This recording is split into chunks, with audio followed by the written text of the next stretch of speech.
தமிழகமெங்கும் கிளைகள் கொண்ட Annamal institute of hotel management and hospital management படிப்பில் சேர்வதற்கான அட்மிஷன் நடைபெறுகிறது.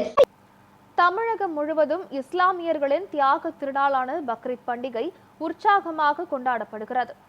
இறை தூதர் இப்ராஹிம் நபியின் தியாகத்தை நினைவு கூறும் வகையில் பக்ரீத் பண்டிகை கொண்டாடப்படுகிறது. இதனை இஸ்லாமியர்கள் தமிழகம் உட்பட நாடு முழுவதும் மிகுந்த உற்சாகத்துடன் கொண்டாடி வருகின்றனர். அதிகாலையிலேயே மசூதிகள் மற்றும் ஈத்கா மைதானங்களில் ஆயிரக்கணக்கான இஸ்லாமியர்கள் புத்தாடை அணிந்து சிறப்பு தொழுகையில் ஈடுபட்டனர். ஆடுகள், ஒட்டகங்களை குர்பானி கொடுத்து இறை வழிபாடு மேற்கொண்ட இஸ்லாமியர்கள் குர்பானி இறைச்சியை ஏழைகள், உறவினர்கள் மற்றும் நண்பர்களுக்கு பங்கிட்டு மகிழ்ச்சியை பகிர்ந்து கொண்டனர். இறைவனின் அருளை பெறவும் தியாக உணர்வை வெளிப்படுத்தவும் சகோதரத்துவத்தை வலியுறுத்தவும் பக்ரீத் பண்டிகை கொண்டாடப்படுவதாக இஸ்லாமியர்கள் தெரிவித்தனர்.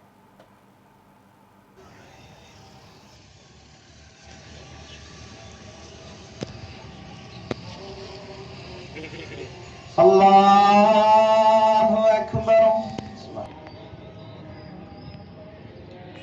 அல்லாஹு அக்பர்